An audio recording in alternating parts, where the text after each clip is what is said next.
नमस्कार दोस्तों, कविता Yadav YouTube channel पर आप सभी का स्वागत है। संपूर्ण हिंदी विषय की तैयारी को आगे बढ़ाते हुए आज की क्लास में हम करेंगे हिंदी साहित्य की गद्य विधाओं से संबंधित नाटक एवं एकांकी से संबंधित PYQ।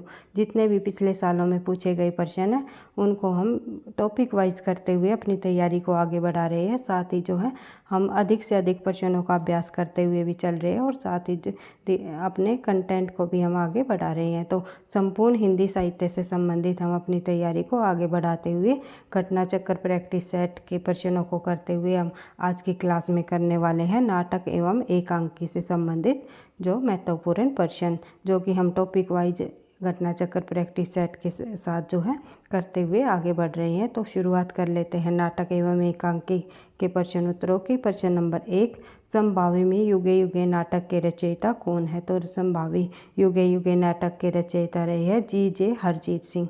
तो G.J. हरजीत जो है संभावी युगे युगे नाटक के रचनाकार रहे हैं। इससे संबंधित और अन्य तथ्य हम देख लेते हैं ताकि आपको ये समझ हो जाए कौन सा टॉपिक इम्पोर्टेंट है, किन किन जो किस किस माध्यम से जो है टॉपिक से किस किस टॉपिक से प्रश्न पूछे गए हैं और उससे संबंधित और अन्य मुख्य तथ्य कौन से है, ताकि घुमा फिरा कर भी परीक्षा में आप लोगों के सामने प्रश्न हो तो आपको कहीं ना कहीं ये लगे ये हमारा पढ़ा हुआ है और इसका आंसर ये हो सकता है। तो देख लेते हैं, क्योंकि इनको जब आप बार बार पढ़ोगे, बार बार रिवीजन करोगे तो आपको परीक्षा में गलत होने के जो चांस है वो ना के बराबर हो जाएगा। आपका जो आंसर है बिल्कुल सही टिक होगा। तो देख लेते हैं संभावमी युगे युगे नाटक के रचयिता G.J. हरजीत है। इनका यह नाटक सामाजिक व पौराणिक नाटक है। ये भी पूछा जा सकता है संभावी में युगे युगे नाटक किस प्रकार का नाटक है? तो आपको ये ध्यान रखना है कि ये एक सामाजिक व पौराणिक नाटक है जो सन 1980 में प्रकाशित हुआ और इस नाटक को कर्नाटक सरकार से पुरस्कार भी प्राप्त हुआ है। उसके बाद हरजीत सिंह से संबंधित और महत्वपूर्ण हम तथ्य देख लेते हैं। तो हरजीत जी ने कन्नड़, अंग्रेजी और हिंदी भाषाओं में नाटकों की रचनाएं की हैं। रंगायन, खरगोश की नौकरी इसका एकांकी संग्रह है। हरजीत सिंह का जो अगर एकांकी संग्रह की बात करें तो रंगायन और खरगोश की नौकरी, ये इनके 2 एकांकी संग्रह रहे हैं, ये भी आपको ध्यान रखना है। उसके बाद हुमायूं उत्तर मृच्छकटि का एक पहिए की गाड़ी कहा जाता है। रेल सत्याग्रह, खामोशी, इमरजेंसी जारी है। और एक और विक्रमोर्वशीय, ओहो यूनिवर्सिटी, सम्राट स्कंदगुप्त और प्रिंसिपल परशुराम, विद्रोही, एक संघर्ष कथा और वैतरणी के पार, इनके ये सभी नाटक है हरजीत सिंह के। इनको आपको एक बार से फिर रिवाइज कर लेना है कौन कौन से नाटक है। बढ़ते हैं आगे, देख लेते हैं इनमें से नाग बोडस द्वारा लिखित कौन सा नाटक है? तो नाग बोडस द्वारा जो लिखित है निम्नलिखित में से खूबसूरत बहू या यूअर्स फेथफुल्ली या यमगाथा या अमृतपुत्र, इनमें से जो है खूबसूरत बहू नाग बोडस के द्वारा लिखित नाटक माना जाता है। तो इनका ये नाटक है और इससे संबंधित और अन्य जब हम तथ्य देख लेते हैं तो नाग बोडस एक लोकप्रिय भारतीय नाटककार और हिंदी कथाकार रहे हैं और इनकी पहचान मुख्यतः नाटककार के रूप में ही अधिक मानी जाती है। और इनकी रचनाएं खूबसूरत बहू, थेकू बाबा, लोचनदास, नर नारी, कीर्ति विकीर्ति आदि हैं। इनको भी आपको एक बार से फिर से रिवाइज कर लेना है। इसके बाद बढ़ते हैं अगले प्रश्न पर। अगर इससे संबंधित अगर आप लोगों और अन्य जो रचनाएं दी गई है तो इनका भी आपको पता होना चाहिए कि खूबसूरत बहू तो नाग बोडस द्वारा लिखित नाटक है, लेकिन यूअर्स फेथफुल्ली जो नाटक है वो काफ़ी प्रसिद्ध हुए हैं एक साहित्यकार मुद्रा राक्षस, जिसका नाम जो है सुरेंद्र वर्मा रहा था पहले का, लेकिन मुद्रा राक्षस नाम से ये साहित्यकार प्रसिद्ध हुए हैं। तो मुद्रा राक्षस का रचना है नाटक है यूअर्स फेथफुल्ली। उसके बाद जो ये एक और नाटक यहाँ पर दिया हुआ है यमगाथा जो है नाटक है वो है दूधनाथ सिंह का जो नाटक है यमगाथा। उसके बाद अमृतपुत्र की बात करें तो आनंद शर्मा जी का है। तो इस प्रकार से आप लोगों को और जितने भी जो यहाँ पर ऑप्शन दिए हुए हैं उनसे संबंधित सभी रचनाओं का पता होना चाहिए, कौन सी रचना किस लेखक द्वारा रचित है। तो देख लेते हैं अगला प्रश्न हम, नाटक और नाटककार की दृष्टि से एक युगम अशुद्ध है, कौन सा युगम गलत है, अशुद्ध पूछा हुआ है। तो देख लेते हैं, सही आंसर हो जाएगा हमारा ऑप्शन डी। आप सभी को पता है आषाढ़ का एक दिन जो सुरेंद्र वर्मा का नहीं है, लेकिन ये जो है मोहन राकेश का है। इसके अलावा और अन्य जो ये 3 ऑप्शन हमारे दिए हुए हैं, चारू मित्र राम कुमार वर्मा का नाटक है, और एक घूंट आप सभी को पता है जयशंकर प्रसाद का एकांकी नाटक है, जिसे हिंदी की प्रथम एकांकी भी माना गया है। टूटते परिवेश विष्णु प्रभाकर, और आषाढ़ का एक दिन मोहन राकेश। इस प्रकार से आपको इनको बार बार रिवाइज करते हुए चलना है। बढ़ते हैं आगे। आषाढ़ का एक दिन मोहन राकेश द्वारा रचित नाटक है, और 1959 ईस्वी में इसे सर्वश्रेष्ठ नाटक के लिए संगीत नाटक अकादमी पुरस्कार से भी सम्मानित किया जा चुका है।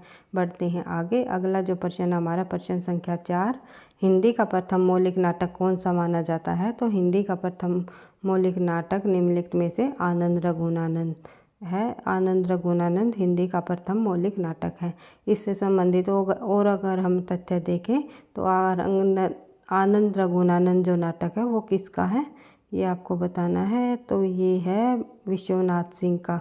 तो देख लेते हैं और अन्य तथ्य आनंद रघुनानंद नाटक से संबंधित। तो महाराज विश्वनाथ सिंह द्वारा आनंद रघुनानंद नाटक जो है लगभग पूरी तरह नहीं भाई, लगभग अनुमानित बताया है कि 1700 ईस्वी में जो ये नाटक, इसका जो समय है 1700 ईस्वी रहा है। और शास्त्रीय नियमों के अनुसार नानंदी, विषयकम्बक और भारत वाक्य आदि का प्रयोग किया गया है, और रंग निर्देश संस्कृत भाषा में, जो रंग निर्देश भी संस्कृत भाषा में दिए गए हैं, इसलिए विद्वानों ने इसे हिंदी का प्रथम नाटक माना है। तो कई विद्वानों ने जो है हिंदी का प्रथम नाटक आनंद रघुनानंद माना है। वैसे तो अलग अलग विद्वानों ने अलग अलग माने हैं।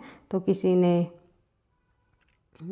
रामचंद्र शुक्ल ने जो है कि परीक्षा गुरु को प्रथम उपन्यास माना। भाई एक सेकंड यहाँ पर, तो अलग अलग विद्वानों के द्वारा जो अलग अलग नाटक माने गए हैं हिंदी का प्रथम नाटक, तो किसी ने नहुस को माना है, तो किसी ने जो है आनंद रघुनानंद को माना है। तो इस प्रकार से हम जब नाटक के संबंध में देखेंगे तो एक एक प्रश्नों को या फिर प्रश्न उत्तरों के माध्यम से ही सभी विद्वानों के अनुसार हम देख लेंगे किस विद्वान ने कौन से नाटक को प्रथम माना है। लेकिन जो सर्वमान्य तौर पर माना जाता है आनंद रघुनानंद को हिंदी का प्रथम नाटक माना जाता है, जो कि महाराज विश्वनाथ सिंह जी द्वारा कृत है। उसके बाद किंतु नाट्य दृष्टि के अनेक दोष भी पाए जाते हैं। इस नाटक के अंतर्गत नाट्य दृष्टि के अनेक दोष भी मिलते हैं। अंधेर नगरी 1881 ईस्वी में लिखा गया नाटक है, तथा नील देवी 1881 का है। भारतेंदु और प्रहलाद चरित्र 1888 का लिखा गया नाटक है, और श्रीनिवास दास कृत नाटक है। उसके बाद देख लेते हैं, एक सेकंड भाई, यहाँ पर आपको समझना क्या है कि अंधेर नगरी 1881 का, नील देवी 1881 का भारतेंदु हरिश्चंद्र जी द्वारा रचित नाटक है, तथा प्रहलाद चरित्र जो 1888 का है श्रीनिवास दास जी द्वारा कृत नाटक है। बढ़ते हैं आगे। बाबू तोताराम ने जोसेफ एडिसन के नाटक केटो का अनुवाद किस नाम से किया। तो बाबू तोताराम ने जोसेफ एडिसन के नाटक केटो का जो अनुवाद है वो कृतांत नाम से किया है। तो देख लेते हैं इससे संबंधित भी तथ्य। बाबू तोताराम ने जोसेफ एडिसन नाटक केटो का अनुवाद कृतांत 1889 शीर्षक से किया गया है, यानी इसका समय भी दे दिया गया है। बढ़ते हैं आगे। अगला हमारा प्रश्न है, जयशंकर प्रसाद के करुणालय नाटक का रूप क्या है। तो जयशंकर प्रसाद जी के जो नाटक है करुणालय जो नाटक है वो एक गीतीय नाटक माना जाता है। बढ़ते हैं आगे। अगला जब हम और अन्य तथ्य देख लेते हैं करुणालय नाटक जो जयशंकर प्रसाद का है, तो जयशंकर प्रसाद से संबंधित अन्य तथ्य हम देखें तो यहाँ पर हम देखते हैं तो हिंदी में गीति नाट्य परंपरा के प्रथम रचनाकार जो जयशंकर प्रसाद को माना गया है, जिसका जो नाटक है करुणालय। तो करुणालय जयशंकर प्रसाद द्वारा रचित हिंदी का परंपरा का जो प्रथम गीति नाट्य माना जाता है और समय है इनका 1913, जो जयशंकर प्रसाद द्वारा लिखी गई है। और प्रसाद ने कुल 12 नाटकों की रचना की है, जो इस प्रकार है। कौन कौन से आपको सन वाइज देखते हुए चलना है, क्योंकि यहाँ पर से प्रश्न आपके बनते हैं परीक्षा में, और NTA-NET के अंतर्गत तो क्रम वाइज भी लगाने को दे दिया जाता है। तो आपको और डायरेक्ट सन भी पूछ लिया जाता है, क्योंकि जयशंकर प्रसाद जी की जितनी भी रचनाएँ हैं सभी इम्पोर्टेंट रचनाएँ हैं।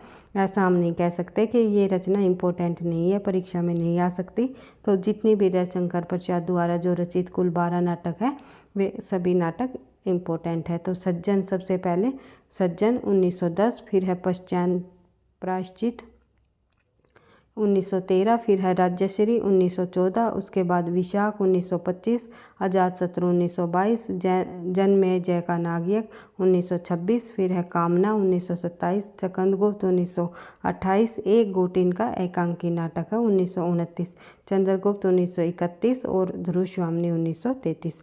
इस प्रकार से बढ़ते हैं आगे।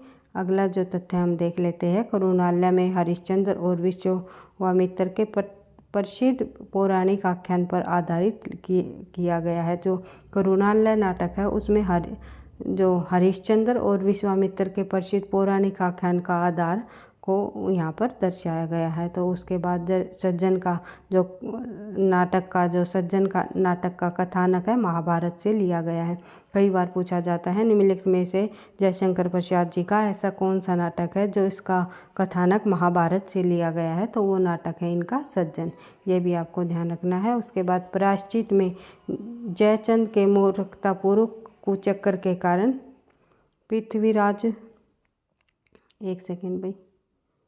पृथ्वीराज का अंत दिखाया गया है। यानी प्रायश्चित जो नाटक है उसमें जयशंकर प्रसाद की जो मूर्खतापूर्ण कुचक्कर के कारण जो है क्या दिखाया गया है, पृथ्वीराज का अंत। इस नाटक में आपको यहाँ प्रायश्चित में देखने को मिलेगा। सज्जन में महाभारत कथा को आधार बनाया है। उसके बाद करुणालय में हरिश्चंद्र और विश्वामित्र के प्रसिद्ध पौराणिक आख्यानों पर आधारित यह नाटक है। बढ़ते हैं आगे। अगला प्रश्न है प्रश्न संख्या 7, जयशंकर प्रसाद के नाटकों का सही अनुक्रम लगाइए। अभी मैंने आपको बताया था जयशंकर प्रसाद के जो नाटकों का सही अनुक्रम हमें यहाँ पर लगाना है। तो सही आंसर हो जाएगा हमारा, सबसे पहले आएगा विशाखा, फिर है अजातशत्रु, फिर है कामना, फिर है ये स्कंदगुप्त। तो बी ऑप्शन हमारा सही हो जाएगा। आप एक बार से फिर देख लेते हो इनका सन और इनकी जो रचना का जो समय रहा है वो कब से कब तक का माना जाता है। तो ये भी हम देख लेते हैं। बढ़ते हैं आगे। एक सेकंड भाई। तो यहाँ पर ऑप्शन में भाई वैसे तो हम ऊपर देख चुके हैं सन, विशाख का सन क्या रहा, तो विशाख का समय रहा 1921, जो अजातशत्रु है उसका समय रहा 1922, उस कामना है उसका समय रहा 1927 और जो स्कंदगुप्त जो नाटक है ये 1928 की रचना है। इस प्रकार से आपको ध्यान रखना है। विशाख 1921, 22, फिर अजातशत्रु 22 और कामना 27 और स्कंदगुप्त जो है 28 की रचना है। इस प्रकार आपको ये इन सभी नाटकों को क्रम वाइज लगा लेना है। बढ़ते हैं आगे। अगला प्रश्न हमारा प्रश्न संख्या 8, जन्मेजय का जो नागयज्ञ है रचना का लेखक कौन माना जाता है, तो ये इसके लेखक माने जाते हैं जयशंकर प्रसाद जी। बढ़ते हैं आगे। अगला प्रश्न जिसका समय जन्मेजय का नागयज्ञ का जो समय है भाई वो 1926 है। ये भी आपको ध्यान रखना है। तो अगले प्रश्न पर बढ़ते हैं। प्रश्न संख्या 9 देख लेते हैं। हिंदी गीति नाट्य परंपरा की जो प्रथम रचना और उसके रचनाकार कौन रहे ये आपको बताना है। तो हिंदी नाट्य परंपरा की जो प्रथम रचना है, गीति नाट्य परंपरा की प्रथम रचना और उनके रचनाकार कौन रहे, तो इनमें से जो है करुणालय जयशंकर प्रसाद द्वारा रचित गीति नाट्य परंपरा का प्रथम रचना मानी जाती है। क्या कौन सी? करुणालय। जो किस सन में प्रकाशित हुई, 1913 की रचना है। ये भी आपको ध्यान रखना है, क्योंकि जयशंकर प्रसाद के जितने भी रचनाएं हैं, जितने भी नाटक है, उनका प्रकाशन वर्ष आपको ध्यान रखना है। तो देख लेते हैं आगे। अनग जो है मैथिली शरण गुप्त जी द्वारा रचित है। ये ऑप्शन भी हमारे मतलब इनके द्वारा जो ये रचनाएं है ये बिल्कुल सही है। और उन्मुक्त जो है सियाराम शरण गुप्त की है। और अंधायुग जो है धर्मवीर भारती की रचना है। ये आप सभी को पता है। लेकिन जो प्रथम गीति परंपरा की रचना मानी जाती है वो मानी जाती है करुणालय, जो कि जयशंकर प्रसाद द्वारा रचित है। बढ़ते हैं आगे, अगला प्रश्न देख लेते हैं। हिंदी का सर्वप्रथम गीति नाट्य अभी हमने देखा करुणालय जयशंकर प्रसाद का 1913 ईस्वी। बढ़ते हैं आगे, अगला प्रश्न है हमारा प्रश्न संख्या 11। जयशंकर प्रसाद जी का जो गीति नाट्य है वो भी करुणालय। बढ़ते हैं आगे, अगला प्रश्न देख लेते हैं। प्रश्न संख्या 14। निम्नलिखित में से कौन सा नाटक जयशंकर प्रसाद द्वारा रचित है? तो इनमें से कौन सा नाटक जो है जयशंकर प्रसाद द्वारा रचित है वो है ध्रुवस्वामिनी। बढ़ते हैं आगे, अगला प्रश्न है हमारा ध्रुवस्वामिनी नाटक के रचनाकार कौन माने जाते हैं? यानी अभी हमने पढ़ा था जयशंकर प्रसाद जी है जो ध्रुवस्वामिनी नाटक के रचनाकार है। बढ़ते हैं आगे, अगला प्रश्न हमारा प्रश्न संख्या देख लेते हैं 14।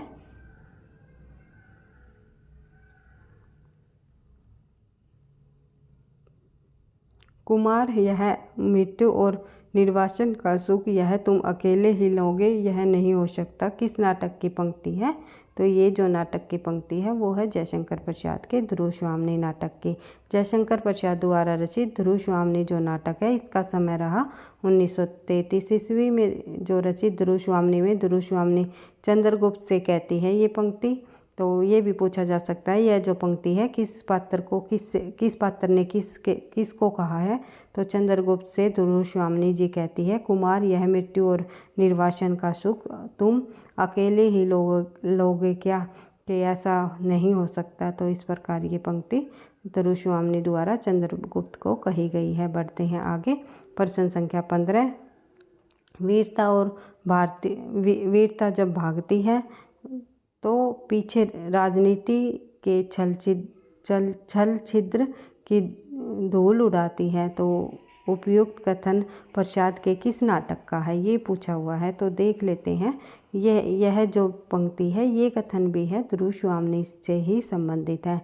आई होप आप जो ये पंक्तियाँ पढ़ रहे होगे ये आप समझ के साथ पढ़ रहे होगे कौन सी किस नाटक से ली गई है, क्योंकि यहाँ से प्रश्न हमेशा परीक्षा में जयशंकर प्रसाद की जितनी ये पंक्तियाँ हैं ये पूछ ली जाती है। स्कंदगुप्त के में कौन सी अधिकार सुख कितना मादक और सारीन है। इस प्रकार से जितनी पंक्तियाँ दी गई है जयशंकर प्रसाद की इम्पोर्टेंट उनको हम एक क्लास में कर लेंगे। जयशंकर प्रसाद के सभी नाटकों और उनकी पंक्तियों को भी करेंगे। कुछ मुख्य बिंदु हम जो है उन सभी महत्वपूर्ण बिंदु को भी लेकर के आएंगे जो परीक्षा में बार बार पूछे जाते हैं, तो उनको भी हम करते हुए चलेंगे भाई। तो देख लेते हैं, वीरता जब भागती है तो अपने पीछे राजनीति के छल छिद्र की धूल उड़ाती है। तो यह पंक्ति जयशंकर प्रसाद कृत ध्रुवस्वामिनी नाटक के प्रथम अंक से है। तो ये भी पूछा जा सकता है ये किस अंक की पंक्ति है? तो प्रथम अंक की है। ध्रुवस्वामिनी नाटक के प्रमुख पात्र चंद्रगुप्त, रामगुप्त,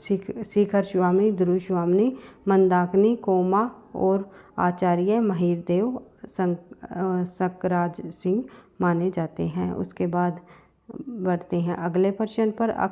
अलका जयशंकर प्रसाद के किस नाटक की पात्र है? तो पात्रों से संबंधित भी काफ़ी बार परीक्षा में प्रश्न पूछे जाते हैं और जयशंकर प्रसाद के तो नाटकों से संबंधित जो पात्र है वे सभी इम्पोर्टेंट है, कहीं ना कहीं परीक्षा में प्रश्न पूछ लिया जाता है। तो देख लेते हैं, जयशंकर प्रसाद के नाटक चंद्रगुप्त पर बांग्ला साहित्य के नाटककार द्विजेंद्र लाल राय के नाटक का सीधा प्रभाव पड़ा है। तो किस साहित्यकार का प्रभाव पड़ा है, किस बांग्ला साहित्यकार का प्रभाव पड़ा है, आप लोगों को यहाँ देखने को मिल ही गया।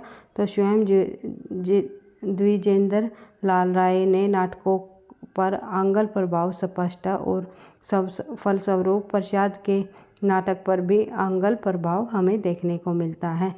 राजनीति कुचक्र की आंधी से भटकती हुई नारी के चित्रण विदेशी साहित्य की विशेषता रही है और चंद्रगुप्त में अलका, सुवासिनी आदि नारी पात्रों का जो राजनीति उलझपूर्ण चित्रण हुआ है वह आंग्ल प्रभाव है और पाश्चात्य आधुनिक नाटकों की भांति यहाँ भी जो स्त्रियाँ हैं गुप्तचर बनती रहती हैं और मालविका, अलका, सुहासिनी आदि प्रमुख पात्र प्राय गुप्तचर का काम करते हैं। तो यहाँ पर जो है नारियों की अपनी ये यहाँ पर जो नारियों की अपनी जो स्थिति है वो यहाँ पर दर्शाई गई है। बढ़ते हैं आगे। अगला प्रश्न है हमारा प्रश्न संख्या 17। चंद्रगुप्त नाटक की नायिका का नाम बताइए। तो चंद्रगुप्त नाटक की नायिका रही है इनमें से कर्नेलिया। तो इससे संबंधित और अन्य जब हम तथ्य देख लेते हैं तो डॉक्टर कृष्ण लाल ने अपनी पुस्तक साहित्य निबंध में लिखते हैं कि चंद्रगुप्त नाटक की नायिका का प्रश्न एक पहेली बनकर रह गया है। कर्नेलिया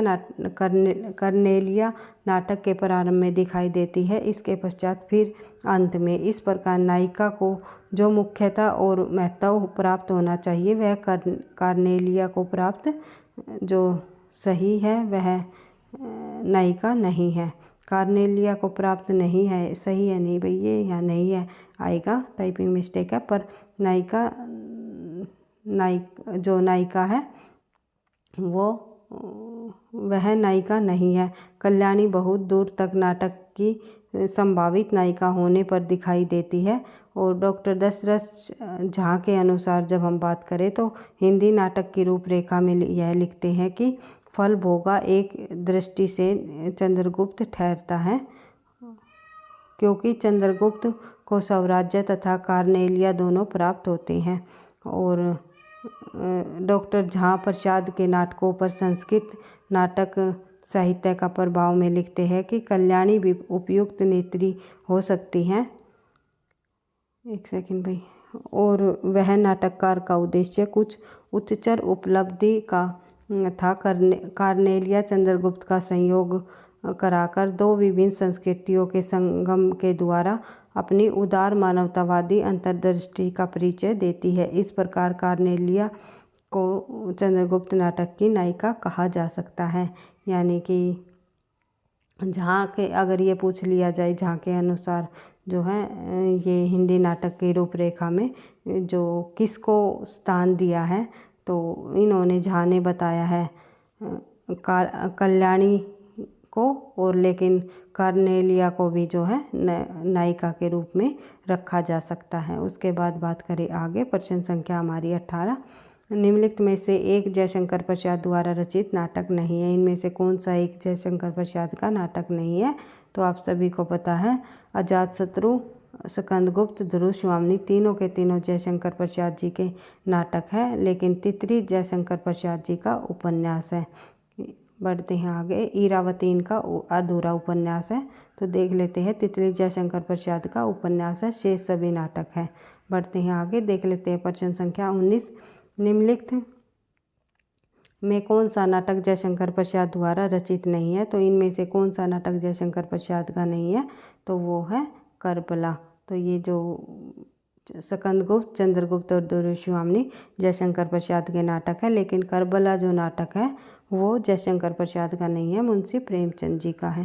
प्रेमचंद का देख लेते हैं इससे संबंधित तथ्य, तो इसमें हमें पता चल जाएगा। तो करबला जयशंकर प्रसाद का नाटक नहीं है, बल्कि प्रेमचंद जी द्वारा रचित नाटक 1924 ईस्वी में लिखा गया नाटक है। प्रेमचंद ने केवल 3 नाटकों की रचना की, संग्राम 1923, करबला 1924 और प्रेम की वेदी 1933। संग्राम, करबला और प्रेम की वेदी नामक जो है मुंशी प्रेमचंद ने 3 नाटकों की रचना की है और ये परीक्षा में पूछे जाते हैं। परीक्षा की दृष्टि से अति इम्पोर्टेंट है, ये भी आपको ध्यान रखना है। प्रेमचंद जी के तीनों नाटक जो है इम्पोर्टेंट है। और प्रेमचंद जी वैसे तो उपन्यासों के सम्राट कहे जाते हैं, उपन्यास इन्होंने अधिक लिखे हैं, लेकिन नाटक विधा में भी इन्होंने अपनी लेखनी चलाई है। तो इस प्रकार से मुंशी प्रेमचंद जी और जयशंकर प्रसाद जी से संबंधित जितने भी नाटक और उपन्यास है वे आप लोगों को सभी याद कर लेने हैं।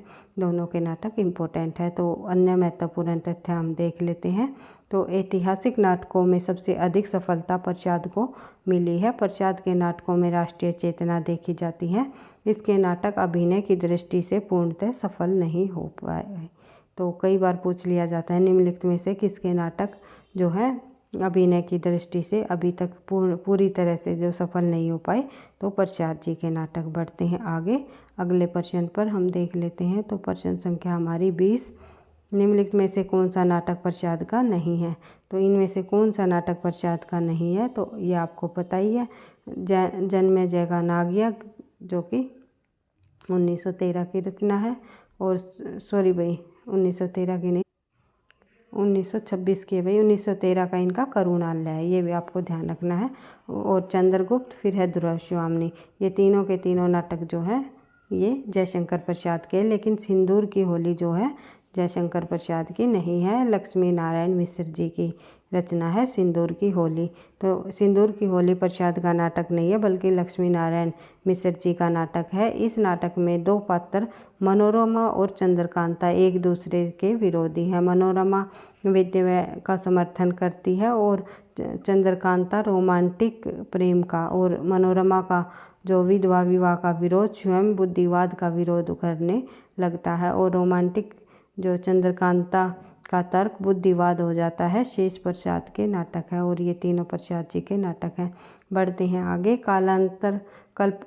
कल्पांतर जो नाटक है वो किस प्रकार की रचना है, ये पूछा हुआ है। कल्पांतर एक तरह से गीति नाटक मानी जाती है, गीति नाटक। बढ़ते हैं आगे कल्पांतर गीति नाटक है, गिरजा कुमार माथुर द्वारा रचित एक गीति नाटक है जो सैद्धांतिक और सूचनापरक होने के कारण रचनात्मक नहीं बन सका। बढ़ते हैं आगे अगला प्रश्न हम देखते हैं। तो प्रश्न संख्या हमारी 22, मुद्रा राक्षस नाटक का नायक कौन माना जाता है। तो मुद्रा राक्षस एक नाटक का भी नाम है भाई, और साहित्यकार का भी नाम है, ये भी आपको ध्यान रखना है। तो मुद्रा राक्षस जो नाटककार के रचयिता, ऐतिहासिक जो नाटक है संस्कृत का मुद्रा राक्षस संस्कृत का ऐतिहासिक नाटक है जिसके रचयिता विशाख दत्त है। इसकी रचना तो 4वीं शताब्दी में हुई। इस महत्वपूर्ण नाटक को हिंदी में सर्वप्रथम अनुदित करने का जो श्रेय है वो भारतेंदु हरिश्चंद्र को जाता है, क्योंकि भारतेंदु हरिश्चंद्र जी के नाटकों को जो कुछ नाटक इन्होंने जो है अनुवाद करके लिखे हैं भारतेंदु हरिश्चंद्र ने, और कुछ उनके मौलिक नाटक है, कुछ अनुदित नाटक है और कुछ मौलिक नाटक है। तो भारतेंदु हरिश्चंद्र ने मुद्रा राक्षस नाटक का भी अनुवाद किया हुआ है, जिसे 1978 ईस्वी में मुद्रा राक्षस नाटक का अनुवाद किया। इस नाटक का जो नायक है वो चाणक्य है, ये भी आपको ध्यान रखना है। एक और द्रोणाचार्य किसकी नाट्य कीर्ति है। एक और द्रोणाचार्य निम्नलिखित में से शंकर शेष की नाट्य कीर्ति है। तो एक और द्रोणाचार्य 1977 शंकर शेष की कीर्ति है। इसके अन्य नाटक हैं शंकर शेष जी के, और अन्य नाटक आप लोगों को यहाँ पर देखने को मिलेंगे। रक्तबीज, खजुराहो की शिल्पी, और बाढ़ का पानी, आधी रात के बाद, पोस्टर, चेहरे आदि जो ये नाटक हैं ये शंकर शेष जी के हैं। बढ़ते हैं आगे अगला प्रश्न हम देख लेते हैं भाई, थोड़ा जल्दी जल्दी करेंगे क्योंकि वीडियो अधिक लंबी हो जाती है। तो चंद्रावली नाटिका के लेखक कौन माने जाते हैं। तो चंद्रावली नाटिका के लेखक निम्नलिखित में से भारतेंदु हरिश्चंद्र जी माने जाते हैं। चंद्रावली नाटिका के लेखक भारतेंदु हरिश्चंद्र हैं। भारतेंदु के नाटकों को 2 वर्गों में रखा जा सकता है, मौलिक तथा अनुदित। मौलिक के अंतर्गत भारत जननी, वैदिक हिंसा न भवती, सत्य हरिश्चंद्र, श्री चंद्रावली, विस्मय विष्णुधाम और भारत दुर्दशा ने नील देवी, अंधेर नगरी तथा अनुदित नाटकों के अंतर्गत ये जो है इनके मौलिक नाटक है सभी। इनको आप फिर से रिवाइज कर सकते हो क्योंकि पूछे जाता है एक क्वेश्चन यहाँ से कि निम्नलिखित में से जो पूछ लेंगे ये वैदिक हिंसा न भवती किस प्रकार का नाटक है, मौलिक है या अनुदित है। तो ये जो ऊपर के नाटक हमने पढ़े हैं कि भारतेंदु जी के जो मौलिक नाटक है उसमें भारत जननी, वैदिक हिंसा न भवती, सत्य हरिश्चंद्र, श्री चंद्रावली नाटिका, विस्मय विष्णुधम और भारत दुर्दशा, नील देवी, अंधेर नगरी, ये सभी इनके मौलिक नाटक है और अनुदित नाटकों के अंतर्गत शामिल है। अनुदित नाटकों में भी आप लोग देख सकते हो विद्या सुंदर, रत्नावली, धनंजय विजय, कपूर मंजरी, पाखंड विडंबन, मुद्रा राक्षस एवं दुर्लभ बंधु, ये इनके अनुदित नाटक हैं। इनकी संपूर्ण कृतियों में प्रेम जोगिनी जो कि नाटिका है तथा सती प्रताप प्रवास नाटक, उसके बाद नवमल्लिका, रत्नावली और मत्स्य कटिक जो ये सभी गीति रूपक नाटकों में शामिल है। अगर ये पूछ लिया जाए गीति नाटक कौन से हैं इनके, तो आपको ये भी ध्यान रखना है। तो कौन से इनके मौलिक नाटक है, कौन से अनुदित है, कौन से इनके गीति नाट्य है, तो ये आपको बार बार इनको रिवाइज कर लेना है, याद कर लेना है। बढ़ते हैं आगे, देख लेते हैं अगला प्रश्न। इनमें से कौन सा भारतेंदु जी का अनुदित नाटक है? तो निम्नलिखित में से कौन सा भारतेंदु जी का अनुदित नाटक है? तो भारत दुर्दशा, चंद्रावली और नील देवी, ये तीनों इनके मौलिक नाटक है, लेकिन विद्या सुंदर जो है इनका अनुदित नाटक है। बढ़ते हैं आगे, अगला प्रश्न हमारा भारत दुर्दशा नाटक के रचनाकार अभी हमने पढ़ा है भारतेंदु हरिश्चंद्र। पांचवें पेंगलम नाटक के लेखक कौन माने जाते हैं? तो पांचवें पैगंबर जो नाटक है, पांचवें पैगंबर नाटक के जो रचनाकार है वे भी भारतेंदु हरिश्चंद्र जी रहे हैं। पांचवें पैगंबर नाटक के लेखक भारतेंदु हरिश्चंद्र हैं। इन्होंने इस नाटक के माध्यम से समाज सुधार के उन सभी प्रयासों का जाम कर मतलब समाज सुधार के सभी प्रयासों का जमकर मजाक उड़ाया है, जिन सुधारों का वे अपने वैचारिक निबंधों में खुलकर विरोध नहीं कर सकते और पैगंबरी धर्मों की खिल्ली उड़ाते हुए उन्होंने एक पांचवें पैगंबर चूसा भी कह सकते हो भाई की कल्पना की है, और जो मूसा का बिगड़ा हुआ रूप है यानी मूसा का बिगड़ा हुआ रूप चूसा है, और वह समस्त दुर्गुणों की खान है और दुर्जनों की श्रेणी में भारतेंदु ने चोरी, दलाली आदि को भी रखा है, और साथ ही विधवा विवाह तथा स्त्री समानता जैसी मांगों और दूसरे धर्मों के रीति रिवाजों को भी भारतेंदु ने इन बुराइयों की श्रेणी में रखकर इन सब का मजाक उड़ाया है। बढ़ते हैं आगे, अगला प्रश्न हम देख लेते हैं। प्रश्न संख्या हमारी 28। इनमें से कौन सा नाटक भारतेंदु जी का नहीं है? तो भारतेंदु जी का जो नाटक है इनमें से भारत दुर्दशा भी है, नील देवी भी है, प्रेम जोगनी भी है, लेकिन रणधीर प्रेम मोहिनी भारतेंदु हरिश्चंद्र जी का नाटक नहीं है। लाला श्रीनिवास दास जी ने रणधीर प्रेम मोहिनी 1878 ईस्वी में लिखा, और प्रहलाद चरित्र जो हमने ऊपर पढ़ा था, तो प्रहलाद चरित्र 1888 की रचना इनकी, और तप्ता संवर 1883 तथा संयोगिता संवर 1885। उसके बाद नामक जो 4 नाटक लिखे हैं इन्होंने। श्रीनिवास दास जी द्वारा रचित कितने नाटक हैं? 4 नाटक माने जाते हैं। कौन कौन से? एक तो रणधीर प्रेम मोहिनी काफ़ी प्रसिद्ध हुआ है, कई बार परीक्षाओं में पूछा जा चुका है। रणधीर प्रेम मोहिनी किसका नाटक है? दूसरा है प्रहलाद चरित्र, और फिर है तप्ता संवर, फिर है संयोगिता संवर। ये 4 नाटक इनके रहे हैं, किनके? श्रीनिवास दास जी के। भारत दुर्दशा नाट्य रासक और नील देवी एक ऐतिहासिक गीति रूपक एवं वियोगांत नाटक माना जाता है, तथा प्रेम जोगनी इनका भारतेंदु हरिश्चंद्र, इनमें से जो ऑप्शन में दिया हुआ है प्रेम जोगनी, वो भारतेंदु हरिश्चंद्र जी का नाटक है। रणधीर प्रेम मोहिनी हिंदी का प्रथम दुखांत नाटक माना जाता है। श्रीनिवास दास जी द्वारा रचित रणधीर प्रेम मोहिनी जो नाटक है इनका, रणधीर प्रेम मोहिनी, ये प्रथम दुखांत नाटक माना जाता है। हिंदी का प्रथम दुखांत नाटक कौन सा है? रणधीर प्रेम मोहिनी। उसके बाद बात करें आगे, हिंदी का प्रथम दुखांत नाटक, ये प्रश्न भी पूछ लिया गया, तो रणधीर प्रेम मोहिनी श्रीनिवास दास जी द्वारा रचित। उसके बाद संयोगिता स्वयंवर नाटक के रचनाकार कौन माने जाते हैं? तो संयोगिता स्वयंवर नाटक के रचनाकार इनमें से एक भाई संयोगिता स्वयंवर जो नाटक के रचनाकार है, अभी हमने पढ़ा था ऊपर संयोगिता स्वयंवर के नाटक के रचनाकार लाला श्रीनिवास दास जी, लेकिन यहाँ पर प्रश्न पूछा हुआ है संयोगिता स्वयंवर किस प्रकार की रचना है कि ये एक नाटक है, ये भी आपको ध्यान रखना है। बढ़ते हैं आगे, अगला प्रश्न हमारा चौपट चपेट नाटक के लेखक कौन है। तो चौपट चपेट जो नाटक है उसके लेखक रहे हैं किशोरीलाल गोस्वामी। उसके बाद इससे संबंधित और अन्य तथ्य देख लेते हैं किशोरीलाल गोस्वामी जी से संबंधित। तो देख लेते हैं इनके और अन्य कौन कौन सी रचनाएं हैं। तो चौपट चपेट नाटक के लेखक किशोरीलाल गोस्वामी रहे हैं। उसके बाद बात करें आगे, इनकी और प्रमुख रचनाएं इस प्रकार है। उपन्यास त्रिवेणी व सौभाग्य। अन्य जो रचनाएं है उपन्यासों में हम बात करें तो त्रिवेणी व सौभाग्य श्रेणी, परिणय, हृदय हरिणी व जो आदर्श रमणी,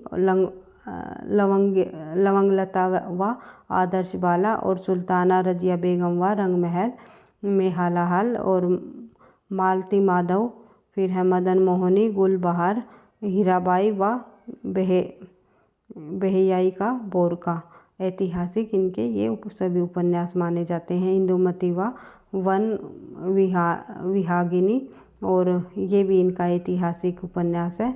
कविता संग्रह इनके किशोरी सतसई, और नाटक है इनका मयंक मंजरी। किशोरीलाल गोस्वामी जी का एक चौपट चपेट देख लिया हमने, और एक है मयंक मंजरी इनका नाटक है, और ये सभी इनके उपन्यास है। और इनके उपन्यासों जब आप परीक्षा में प्रश्न को देखोगे तो वहाँ पर आपको जैसे ये वाह वाह शब्द आया है, इससे आपको ध्यान रखना है कि ये किशोरीलाल गोस्वामी जी के उपन्यासों में लगे हुए हैं। तो ये भी आपको ध्यान रखना है।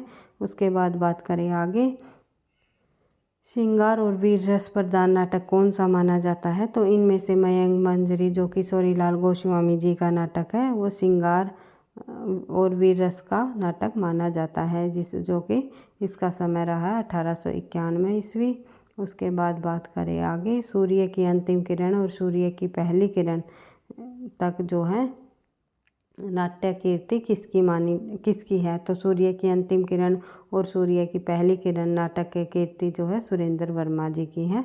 सुरेंद्र वर्मा जी से संबंधित और अन्य हम नाटक देख लेते हैं। तो देख लेते हैं सूर्य की अंतिम किरण और सूर्य की पहली किरण तक 1975 ईस्वी की इनका नाटक है, सुरेंद्र वर्मा द्वारा लिखा गया नाटक। इनके अन्य जो नाटक है वो है द्रौपदी, एक सेकंड भाई, द्रौपदी भी काफ़ी प्रसिद्ध है भाई, 1972 ईस्वी में लिखा गया। सेतुबंध 1972, नायक खलनायक विदूषक 1972, आठवां सर्ग भी इनका इम्पोर्टेंट नाटक है भाई 1976, छोटे सैयद बड़े सैयद ये 1982 की रचना है। इस एक दूनी एक 1987, शकुंतला की अंगूठी 1990, कैद हयात 1993, और रति का कंगन 2010। तो ये सभी नाटक जो है सुरेंद्र वर्मा जी के प्रसिद्ध नाटक है। सभी नाटक प्रसिद्ध है, कहीं ना कहीं पिछली परीक्षाओं में पूछे जा चुके हैं। बढ़ते हैं आगे, प्रश्न संख्या 34, हानुस नाटक के रचनाकार कौन है। तो निम्नलिखित में से हानुस नाटक के रचनाकार है भीष्म साहनी जी। हानुस नाटक के रचनाकार भीष्म साहनी है। इनकी रचना 1977 ईस्वी में की गई। यह नाटक चेकोस्लोवाकिया से प्रचलित एक लोक कहानी पर आधारित है। ये पूछा जा सकता है हानुस जो है किस लोक कहानी पर आधारित नाटक है इनका। तो चेकोस्लोवाकिया में प्रचलित एक लोक कहानी पर आधारित यह नाटक है। कौन सा? हानुस, जिसका जो समय है 1977। इसके अन्य जो नाटक है कबीरा खड़ा बाजार में, ये भी इम्पोर्टेंट है भाई 1981, फिर माधवी 1985, मुआवजे 1993, रंग दे बसंती चोला 1998, और आलमगीर 1999। फिर कुसुम कुमार के प्रमुख नाटक माने जाते हैं संस्कार और नमस्कार, ओम क्रांति क्रांति सुनो शेफाली जो है ओम क्रांति क्रांति सुनो शेफाली, दिल्ली ऊंचा सुनती है, रावण लीला, मादा मिट्टी, सलामी मंच, पवन चतुर्वेदी की डायरी आदि। जबकि रमेश बख्शी के जो मुख्य नाटक है उसमें है शामिल है देवयानी का कहना, तीसरा हाथी, वामाचार, और यादव के घर, कसे हुए तार। ये सभी नाटक जो है रमेश बख्शी जी के हैं। उसके बाद बढ़ते हैं अगले प्रश्न पर, विश्वामित्र नाटक के लेखक कौन है। तो विश्वामित्र नाटक के लेखक निम्नलिखित में से जो है वे है उदय शंकर भट्ट जी। उदय शंकर भट्ट विश्वामित्र नाटक के लेखक हैं। उसके बाद देख लेते हैं इससे संबंधित और अन्य तथ्य। उदय शंकर भट्ट से के और अन्य जो नाटक है वे कौन कौन से हैं। इनको आप बार बार रिवाइज करोगे, प्रश्न उत्तरों के साथ जब आप रिवाइज करोगे तो आपको ये याद हो जाएंगे। और वैसे भी जो बहुत सारे नाटक प्रसिद्ध नाटक है वे तो आपको आई होप याद ही होंगे। तो हमने एक जो सीरीज़ भी चलाई हुई है अपनी व्याख्या सहित प्रश्नों की, जिसमें हिंदी के प्रश्न नाम से आपको प्लेलिस्ट मिल जाएगी। उसमें बिल्कुल विद सॉल्यूशन के साथ इसी तरह जिस प्रकार से इस प्रैक्टिस सेट में सभी तथ्यों को इंक्लूड करते हुए एक एक प्रश्न का यहाँ पर वो दिया है व्याख्या, उसी प्रकार हमने भी जितने भी महत्वपूर्ण प्रश्न हैं पिछले सालों में पूछे गए प्रश्न हैं DSSB के अंतर्गत या NTA NET के अंतर्गत या वैसे भी कोई इम्पोर्टेंट जो भी प्रश्न हमारे हैं तो उनको बिल्कुल विद सॉल्यूशन के साथ हम करते हुए आगे बढ़ रहे हैं। उस सीरीज़ की से भी आपको काफ़ी मदद मिलेगी। और इस प्रैक्टिस सेट को तो हम जो है करते हुए चलेंगे ही, साथ साथ जो है आपको नए नए प्रश्न भी वहाँ पर देखने को मिलेंगे। तो आप उस सीरीज़ को भी जो है अवश्य ही देखिए, प्लेलिस्ट में जा कर के आप देख सकते हो। वहाँ मैंने बनाई है हिंदी के प्रश्न नाम से शायद सीरीज है, वो प्लेलिस्ट है, तो आप चेक करके देख सकते हो। काफ़ी प्लेलिस्ट मैंने आपको वहाँ आपके लिए बना दी है। और मैराथन क्लास की भी प्लेलिस्ट आपको बनाई हुई है, जो कि हम DSSB TGT PGT हिंदी नाम से वहाँ पर इंक्लूड है। उसमें केवल आपको मैराथन क्लास देखने को मिलेगी। और हिंदी साहित्य के इतिहास में तो आपको संपूर्ण हिंदी साहित्य से संबंधित टॉपिक आपको देखने को मिलेंगे।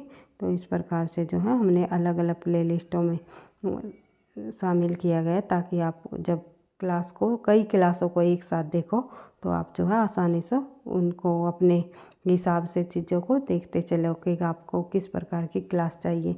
तो देख लेते हैं आगे। विश्वामित्र जो नाटक है 1938 ईस्वी में उदय शंकर भट्ट जी द्वारा लिखा गया है। और एक बात और कहना चाहूँगी भाई, आप लाइक करना भूल जाते हो, पता नहीं लाइक करते नहीं हो, तो कहीं ना कहीं आपको ये प्रश्न जो है परीक्षा में काफ़ी आपके मददगार साबित होंगे। तो प्लीज़ आप वीडियो को लाइक कर दिया करो, क्योंकि इससे मुझे ये पता चल जाता है कि बच्चों को क्लास कैसी लग रही है, कि समझ आ रहा है या जो मैं मेहनत कर रही हूँ उसका जो है कोई, अगर बच्चों को ये पसंद नहीं है या फिर किसी और तरह से क्लासेस चाहिए या इसमें कोई और सुधार की आवश्यकता है तो मैं अवश्य ही करने की कोशिश करूँगी। और कुछ ही समय की बात है, धीरे धीरे हम जो है चलो देख लेते हैं, बातें फिर बाद में करेंगे कभी, फिर मैं आपको एक सरप्राइज भी देने वाली हूँ। तो देख लेते हैं आगे। उदय शंकर भट्ट द्वारा रचित जो और अन्य प्रमुख रचनाएं हैं नाटक है उनको हम देखते हैं। तो विक्रमादित्य 1933 की रचना है, दहार या सिंध पतन 1934 की, अम्बा 1935, सागर विजय 1937, मत्स्यगंधा 1937, फिर है राधा 1941, मुक्तिपथ 1944, शक विजय 1949, फिर है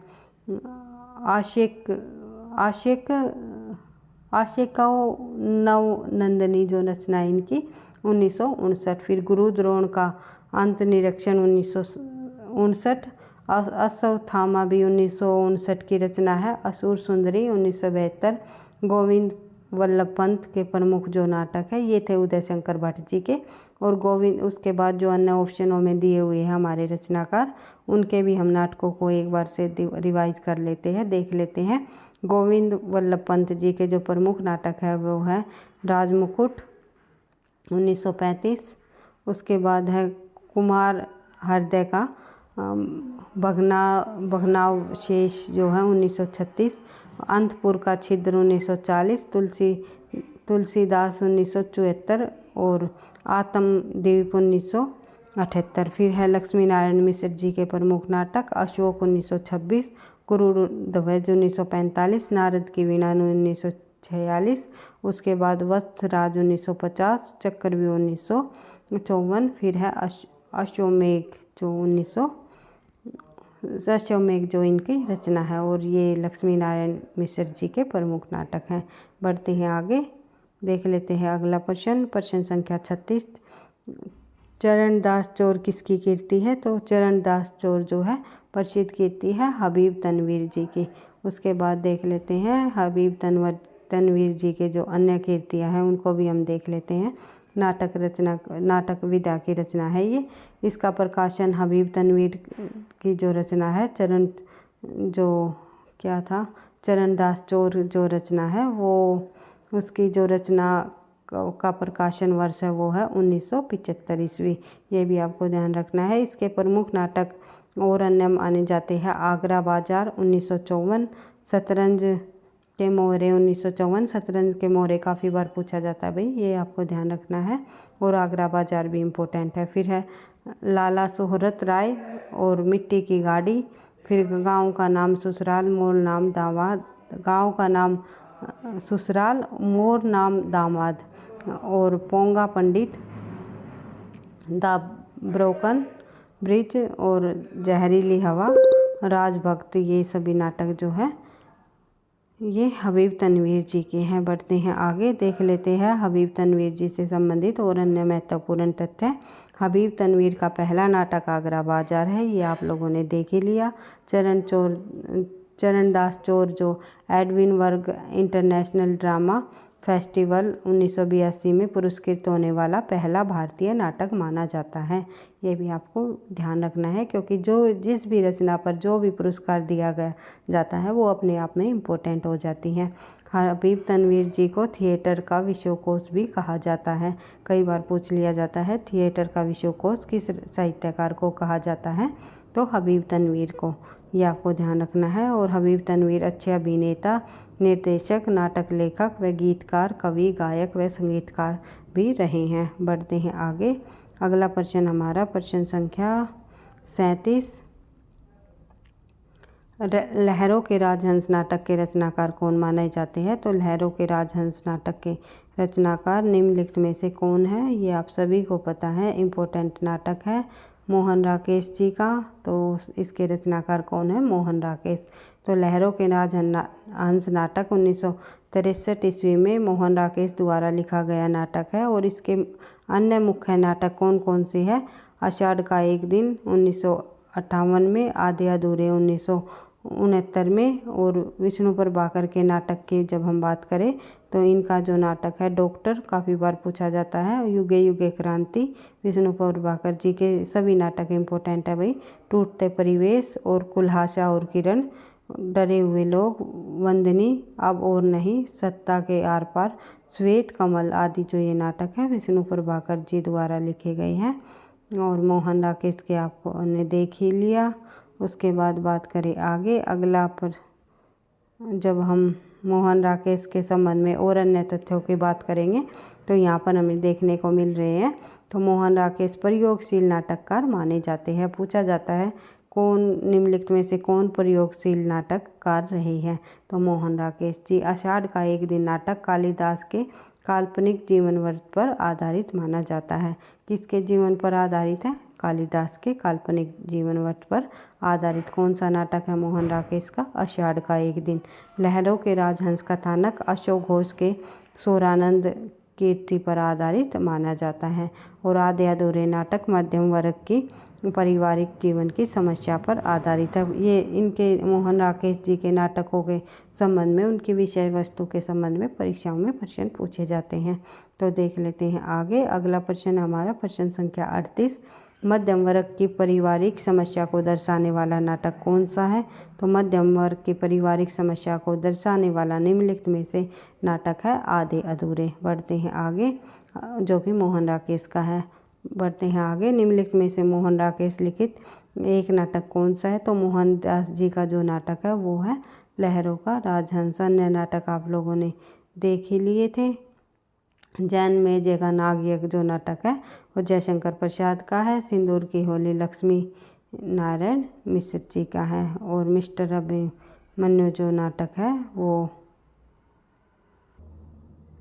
ये मिस्टर अभिमन्यु जो नाटक है ये लक्ष्मी नारायण लाल का है। ये आपको ध्यान रखना, लक्ष्मी नारायण लाल, लक्ष्मी नारायण लाल का है भाई। ये है सिंदूर की होली मिश्र का है, लक्ष्मी नारायण मिश्र जी का। ये आपको ध्यान रखना है, लक्ष्मी नारायण लाल और लक्ष्मी नारायण मिश्र में आपको कंफ्यूज नहीं होना है। कि बढ़ते हैं आगे, देख लेते हैं अगला प्रश्न जो है उसमें हम देखते हैं प्रश्न संख्या 40, इनमें से गौतम बुद्ध के आख्यान पर आधारित कौन सा नाटक है। तो गौतम बुद्ध के आख्यान पर आधारित नाटक जो रहा है वो है लहरों का राजहंस। और मोहन राकेश जी का जो लहरों का राजहंस नाटक है वो यह भोग अभोग या पार्थिविक अपार्थिविक के संघर्ष का नाटक माना जाता है। यह संघर्ष यहाँ सुंदरी और गौतम बुद्ध की विपरीत जीवन दृष्टि के माध्यम से अभिव्यक्त हुआ है। इस नाटक में सुंदरी और गौतम बुद्ध के बीच जो संघर्ष में जय पराजय का प्रमाण वे दोनों स्वयं नहीं है। यहाँ इनकी कसौटी नंद है। नंद जो है इनकी कसौटी मानी जाती है। इसलिए इस नाटक का मूल द्वंद्व सुंदरी नंद और गौतम बुद्ध के त्रिकोणी में उलझा हुआ हमें देखने को मिलता है। यह अद्भुत नाटकीय विडंबना है कि ये तीनों व्यक्ति अलग अलग जीत कर भी हार जाते हैं। बढ़ते हैं आगे। अगला प्रश्न हमारा प्रश्न संख्या 41, कौन सा नाटक मोहन राकेश की कीर्ति नहीं है। तो इनमें से कौन सी कीर्ति मोहन राकेश की नहीं है, यानी कौन सा नाटक नहीं है, वो है रक्त कमल, लहरों का राजहंस, आधे अधूरे, आषाढ़ का एक दिन। तीनों नाटक मोहन राकेश का है, लेकिन रक्तमल जो नाटक है वो लक्ष्मी नारायण जी की है। बढ़ते हैं आगे। अगला जो प्रश्न है हमारा प्रश्न संख्या हम देख लेते हैं, एक सेकंड भाई।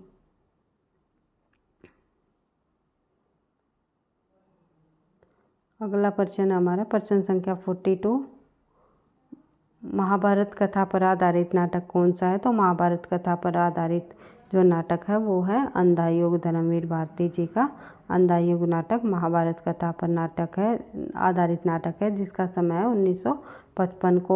कोणार्क जो है जगदीश चंद्र माथुर जी का नाटक है। अंधे गली उपेंद्र अस्क जी का नाटक है, ये भी आपको ध्यान रखना है। उसके बाद अन्य महत्वपूर्ण तथ्य हम देखें तो अंधा युग में महाभारत के 8वें दिन के जो संध्या के प्रभास तीर्थ की कृष्ण के देहांत वंश के क्षणों तक की जो कथा इसमें दिखाई गई है।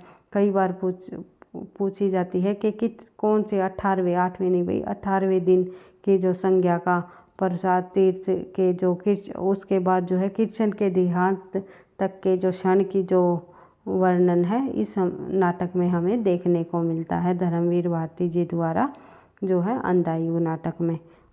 उसके बाद बात करें आगे, अंधा युग एक सशक्त आधुनिक त्राटसी वाला नाटक माना जाता है और अंधा युग का एक गीति, अंधा युग एक किस प्रकार का नाटक है, यह एक गीति नाट्य है। उसके बाद बात करें आगे, अगला प्रश्न हम देख लेते हैं प्रश्न संख्या हमारी 43 शारदिया नाटक के रचनाकार कौन है। तो शारदिया नाटक के रचनाकार माने जाते हैं जगदीश माथुर। जगदीश माथुर शारदिया नाटक के रचनाकार है। शारदिया 1959 में लिखा गया जगदीश माथुर का एक नाटक है। इस नाटक की पृष्ठभूमि ऐतिहासिक है, जो 19वीं शताब्दी के ऐतिहासिक पृष्ठभूमि के तत्कालीन समाज व मानवीय जो संबंधों के अंतरंग झांकी को प्रस्तुत यहाँ में करता है। और इसके प्रमुख नाटक है जगदीश माथुर जी के, वो है कोणार्क 1951, पहला राजा 1969 और दशरथ नंदन 1974। एक सेकंड भाई, पता नहीं ये क्या हो रहा है। रघुकुल 1985। ये जो है सभी नाटक जो है जगदीश माथुर के हैं। और दशरथ नंदन नाटक रामचरित्र पर आधारित है और रघुकुल रीति इनकी मृत्यु के बाद नाटक प्रकाशित हुआ। ये पूछा जा सकता है कि जगदीश माथुर का ऐसा कौन सा नाटक है जो उनकी मृत्यु के बाद प्रकाशित हुआ, वो है रघुकुल रीति। बढ़ते हैं आगे। अगला प्रश्न हमारा प्रश्न संख्या 44, कोणार्क नाटक के रचनाकार कौन है। अभी हमने पढ़ा है जगदीश माथुर जी। बढ़ते हैं आगे। प्रभुसत्ता संपन्न शासक वर्ग व गंभीर शिल्पी के मध्यम संघर्ष कथा को किस नाटक में विषय वस्तु बनाया गया है। तो ये जो है किस नाटक की विषय वस्तु बनाई गई है, प्रभुसत्ता संपन्न शासक वर्ग व गरीबी शिल्पी के मध्य संघर्ष की कथा को। तो ये बनाई गई है कोणार्क नाटक में। तो कोणार्क नाटक जो है जगदीश माथुर का है, ये हमने देख ही लिया। उसके बाद देख लेते हैं प्रश्न संख्या हमारी 40। एक सेकेंड भाई, यहाँ हमारी 46% संख्या पर हम आ गए भाई। सती चंद्रावली और अमर सिंह राठौर है भाई, उमर नहीं है ये, अमर सिंह राठौर। तो ये नाटकों की रचना किसने की? तो इन दोनों नाटकों की रचना किसने की? सती चंद्रावली और अमर सिंह राठौर के जो ये नाटक है ये माने जाते हैं किसके? राधाचरण गोस्वामी जी के।